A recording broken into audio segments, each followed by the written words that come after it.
Hello guys, welcome back. This is LVR, and in this video we're going to be talking about Mai Shiranui in Fatal Fury City of the Wolves. This is the second beta footage, and I'm going to be talking about some frame traps and block strings and some basic ways and good ones that she has.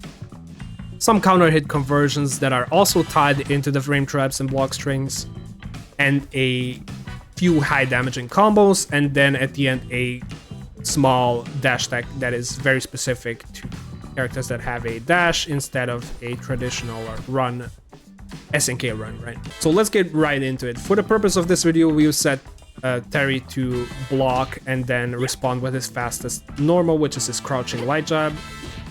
And that is to show that the frame traps are actually real. And one basic way to do a frame trap with basically every character is to be heavy into feint into another heavy. In my case, that is close heavy kick into feint into close heavy punch. And if you do it properly,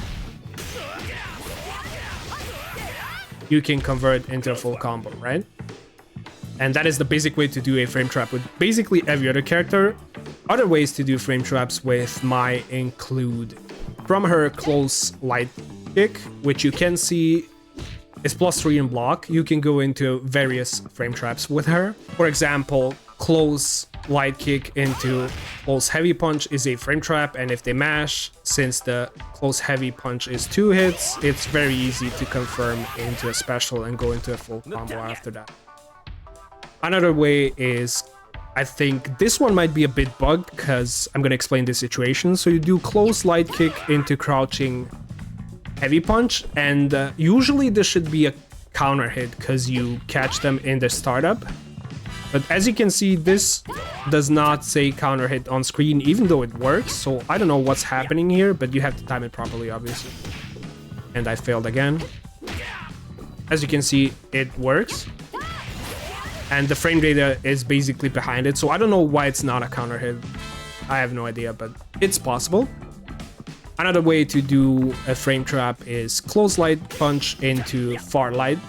A close light kick into far light punch. And the reason that one is important is you can go into heavy DP break and from there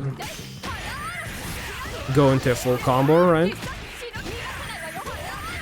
You can obviously do better combos, but that's just an example. And the reason this type of block string is very important is because when counter hit, the heavy DP break leads into a unique float state, which allows you to combo afterwards. Another one that does the same, which leads into the same float state, is basically crouching heavy punch into light Ryambu. And that is the state that I was talking about. You want to hit the heavy Ryambu, EX Ryambu very late, so that the fully fan hit afterwards combos.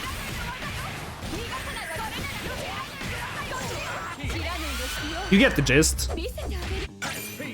So crouching heavy punch into light Ryambu, very good frame trap. And it's also good that it frame traps from the close light kick right into the crouching heavy punch, so you can tie these two frame traps together.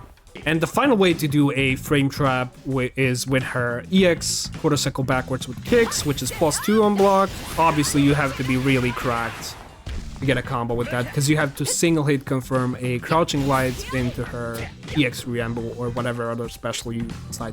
That'll be it for frame traps. Another very important thing that ties into that is counter hit conversions, and the reason why I mentioned the specific specials in the previous section is basically because of that. So if you get a counter hit with, let's see if it wild punish, we need a counter hit.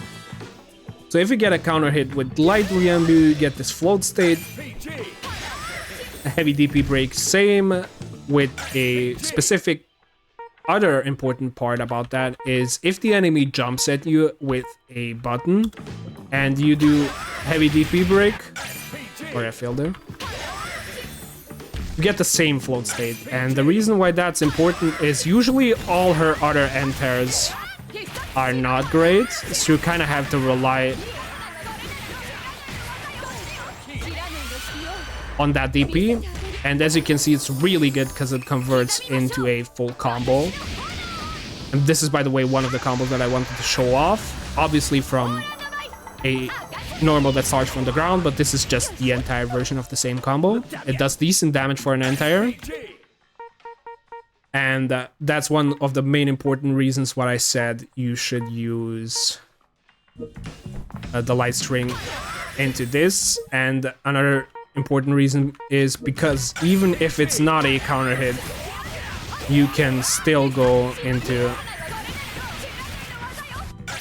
some version of a full combo. I kind of messed up. I did a random combo there, but it almost worked. So even if it's not a counter hit, you get the counter hit from a jab, right? So from this, you can still go into a high damaging combo from a light, which is very decent. And that is the main reason why I said those specific block strings anyway.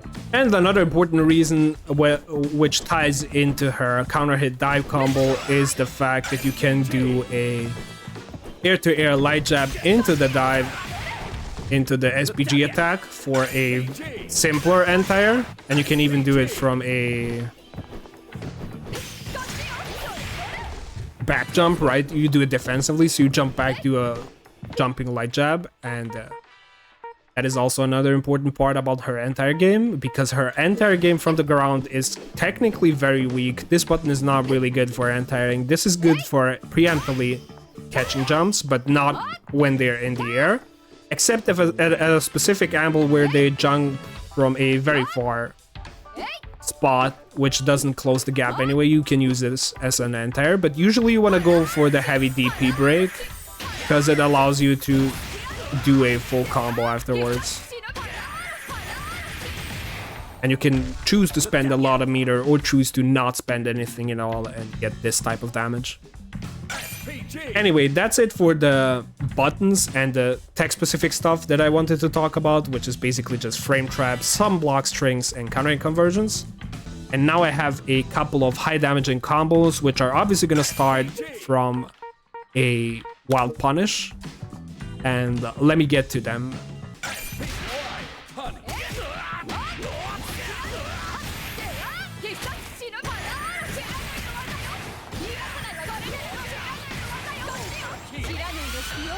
That is the first combo, and obviously this is the highest damaging one. And I'm pretty sure you can optimize this more, because if you put the SPG gauge at the end, you still have some meter, you don't go into overheat with the same combo. So obviously I think there's ways to optimize this a bit more. But this is a decent enough combo. It does almost 70%, 66% of the entire health bar of the enemy. And you can basically convert off of any wild punish. And the second important combo that I wanted to show also has a side switch.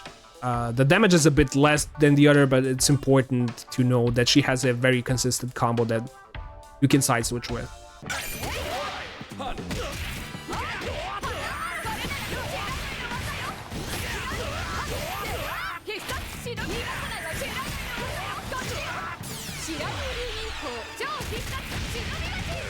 And there we have the combo. It's a bit less damage, but as you can see, it consistently allows you to side switch if you execute it properly.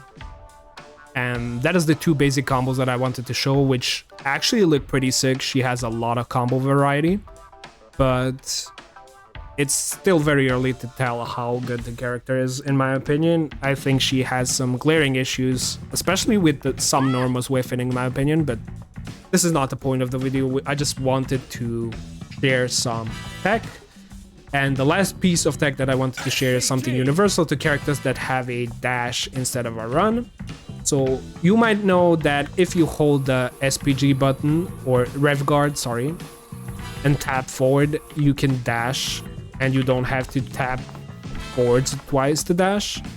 There's a specific tech which is very similar to, I think, MK9 or 10, I don't know which game it had, but it's a whole MK game where you block dash. So you basically hold the rev guard and you tap forward and then back, and you repeat that.